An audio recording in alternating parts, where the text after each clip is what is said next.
The sound of splintering would echo across Nathan Harrison's Montana ranch as his front door frame cracked under the pressure of someone trying to enter his modest log cabin, and for a terrifying moment he thought outlaws were breaking into his home in broad daylight.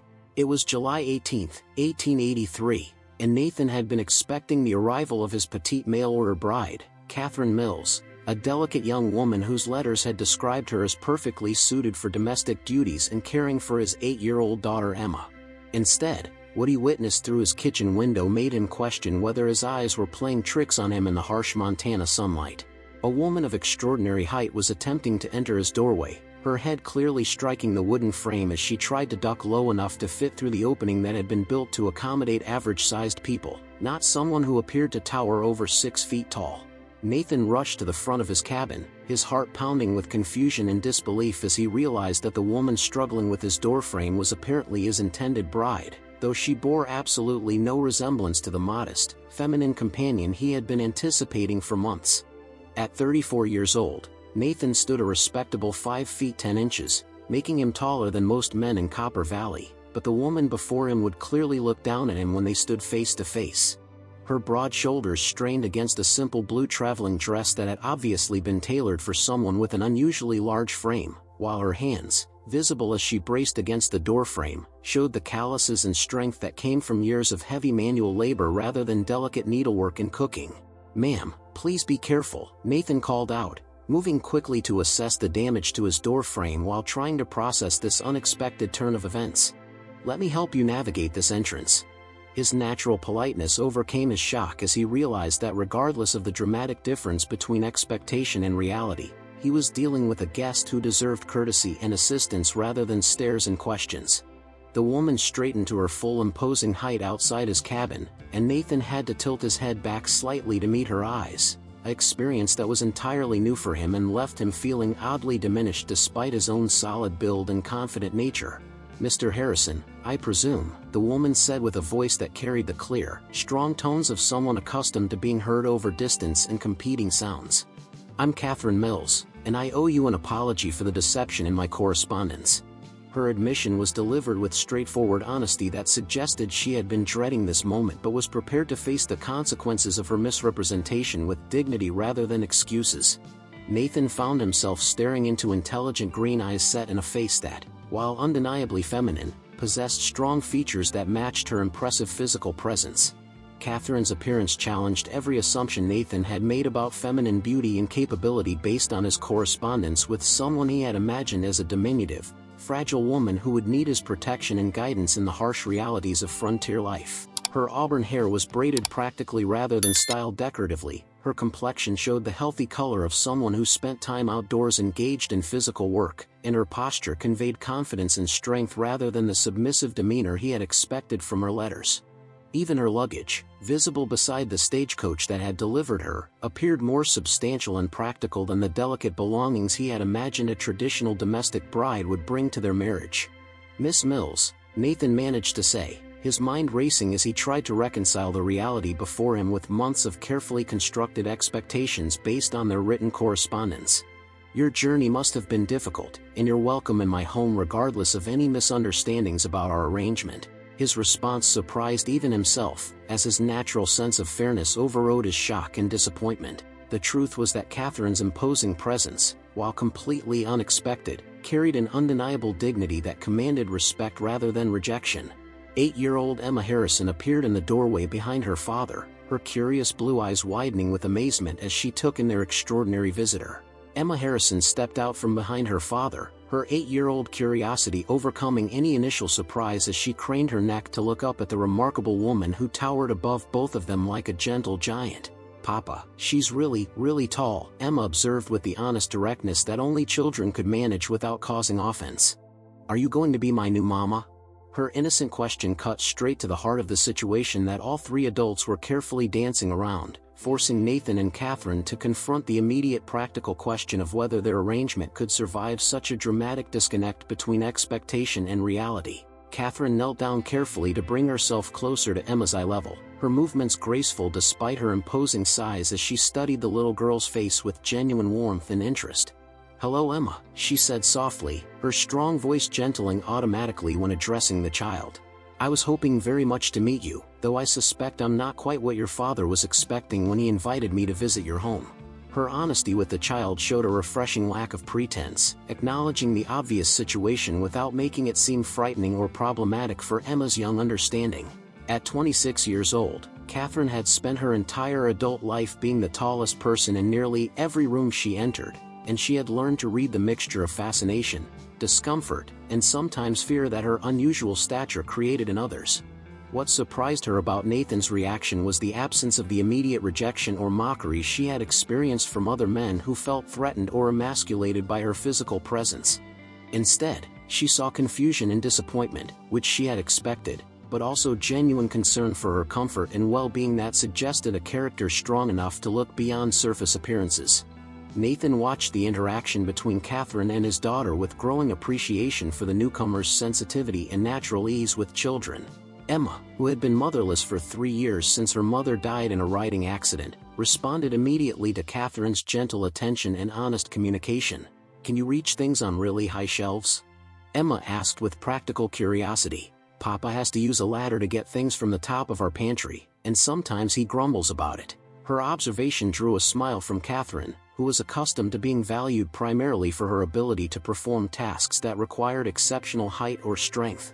"I can reach quite high places," Catherine confirmed with a smile that transformed her strong features into something approaching beauty. "And I'm also very good at lifting heavy things, fixing broken equipment, and handling horses that think they're too strong for their own good."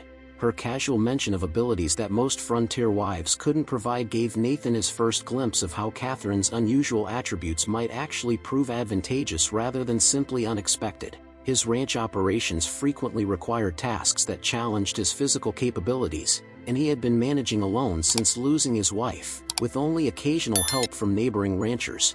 Catherine's correspondence had been carefully crafted to emphasize her domestic skills and desire for a quiet family life while deliberately omitting any mention of her extraordinary height or the years she had spent working alongside her father in Oregon's lumber camps.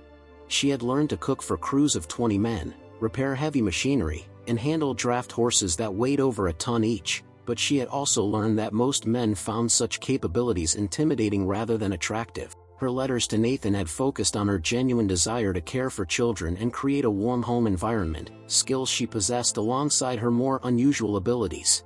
"Miss Mills," Nathan said carefully, "perhaps you would like to come inside and rest from your journey while we discuss our situation properly." His invitation carried both courtesy and uncertainty, as he struggled to process how dramatically his life was about to change from what he had anticipated. The cabin that had seemed adequately sized for himself and Emma would clearly present ongoing challenges for someone of Catherine's stature, from doorways to ceiling height to furniture that had been built for people of conventional dimensions.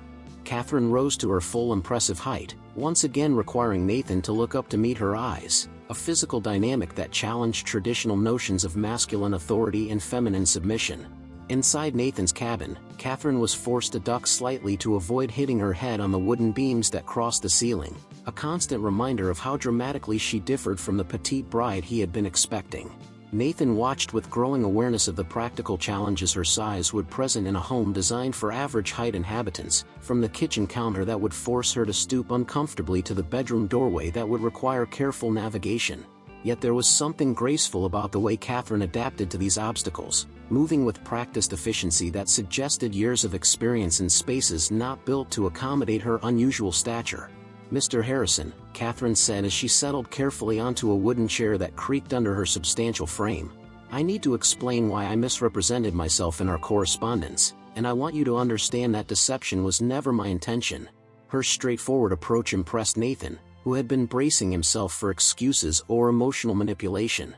Instead, he found himself facing a woman who clearly preferred honesty to comfort, even when that honesty might cost her the security and companionship she had traveled so far to find. Emma positioned herself between them, her curious eyes moving back and forth as she sensed the importance of the adult conversation taking place.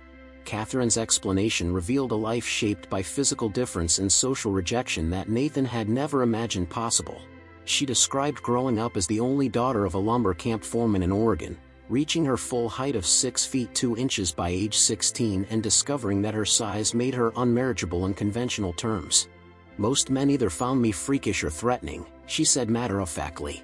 Those who showed interest usually wanted to display me like a circus curiosity rather than marry me as a partner.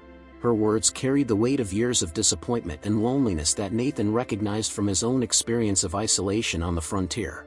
What surprised Nathan most was Catherine's description of her capabilities and accomplishments, which far exceeded what he had expected from any potential bride. She had managed lumber camp kitchens, supervised teams of workers, and handled financial records for operations that dwarfed his own ranch in complexity and scale. "I can fell a tree, shoe a horse, repair steam engines, and cook for 50 men without breaking a sweat," she said with quiet pride. "But I can also sew, teach children, tend gardens, and create a home that welcomes people rather than just sheltering them." Her combination of strength and traditional feminine skills challenged Nathan's assumptions about what kind of help his ranch and family actually needed. Emma, who had been listening intently to the adult conversation, suddenly spoke up with 8-year-old logic that cut through her father's uncertainty. "Papa, you always say the barn door is too heavy for you to fix by yourself, and you can never reach the hay in the high loft without that wobbly ladder that scares me." Her observations highlighted practical problems that Nathan had been struggling with since his wife's death, tasks that required either additional manpower or equipment he couldn't afford. Catherine's unusual strength and height could solve problems he hadn't even thought to mention in his letters to potential brides. Nathan found himself reconsidering his initial disappointment as he began to understand that Catherine's differences might actually represent advantages rather than obstacles. His ranch struggled with tasks that required more physical strength than he possessed alone, from handling difficult livestock to maintaining buildings and equipment. A partner who could contribute substantially to the physical demands of frontier life might prove more valuable than the decorative, dependent wife he had originally envisioned. "Miss Mills," he said thoughtfully, "may I ask what you hope to gain from marriage to a stranger, beyond escape from your current circumstances?" "I want to belong somewhere," Catherine replied with simple honesty that revealed the depth of her loneliness. "I want to wake up knowing that someone values my contributions rather than tolerating my presence. I want to help build something meaningful instead of just surviving from day to day." Her words resonated with Nathan's own sense of isolation and his desire to create a thriving family and ranch operation that would honor his late wife's memory while providing Emma with the stable, loving home she deserved. The conversation that followed would determine whether two lonely people could transform mutual deception into genuine partnership. 5 years later, the Harrison Ranch had become legendary throughout Montana Territory, not just for its remarkable prosperity and innovation, but for the extraordinary partnership between Nathan Harrison and his wife Catherine, whose unusual strengths had transformed every aspect of their operation into something that neighboring ranchers studied and envied. The woman who had once ducked through doorways now worked alongside Nathan in barns and fields where her height and strength made tasks that had once required multiple men manageable for their small family operation. Catherine had personally designed and built structures specifically accommodated to her stature, including a workshop where she repaired equipment for ranchers throughout the valley, her skilled hands and engineering knowledge making her services invaluable to the entire community.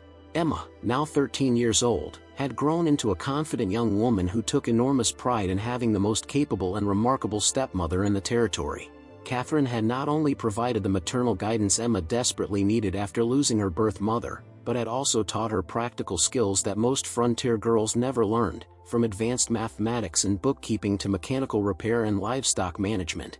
Under Catherine's patient instruction, Emma could handle horses that intimidated grown men, balance financial records with precision, and solve problems with the same logical approach her stepmother brought to every challenge they faced. The initial awkwardness about Catherine's imposing stature had been resolved through practical modifications that made their home comfortable for everyone. Nathan had raised the ceiling beams, widened doorways, and built custom furniture that accommodated Catherine's size while remaining functional for Emma and himself.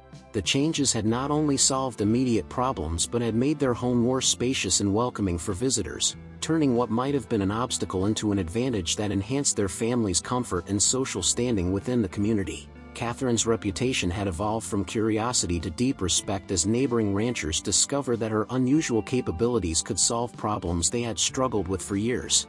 Her strength allowed her to handle livestock and equipment that typically required multiple workers, while her height gave her advantages in construction and maintenance tasks that had previously been dangerous or impossible.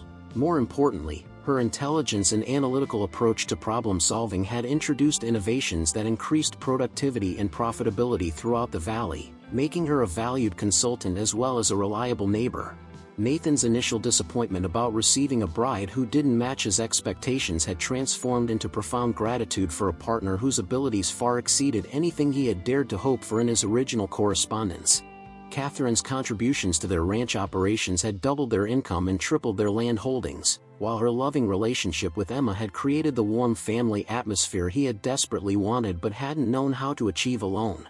Most importantly, he had discovered that her physical strength was matched by emotional resilience and wisdom that made her an ideal partner for the challenges of frontier life. The couple's success story had been featured in territorial newspapers as an example of how marriages based on mutual respect and complementary abilities could thrive even when initial expectations were completely overturned. Their ranch hosted visitors from throughout the West who came to observe Catherine's innovations and learn techniques that could be adapted to their own operations. What had begun as mutual deception about physical appearance had evolved into a partnership built on authentic appreciation for each other's unique contributions and unwavering commitment to their shared goals. As Catherine and Nathan sat on their expanded front porch, watching Emma expertly train a young colt with techniques her stepmother had taught her, they often marveled at how their greatest perceived disadvantages had become their most valuable assets. The shy widower had found confidence through partnership with a remarkable woman, while the lonely giant had discovered that true belonging came not from fitting conventional expectations, but from finding people who valued her exactly as she was. Thank you for watching this incredible story of how differences can become strengths and expectations can be beautifully shattered. If this tale of unexpected love and perfect partnership touched your heart, please like this video and subscribe to our channel for more amazing true stories from the American frontier. What did you think about Catherine and Nathan's journey from surprise to partnership? Share your thoughts in the comments below, and let us know what other frontier love stories you'd like to hear. Don't forget to hit that notification bell so you never miss our weekly uploads of heartwarming historical tales that prove love sees beyond physical appearances to the true value within.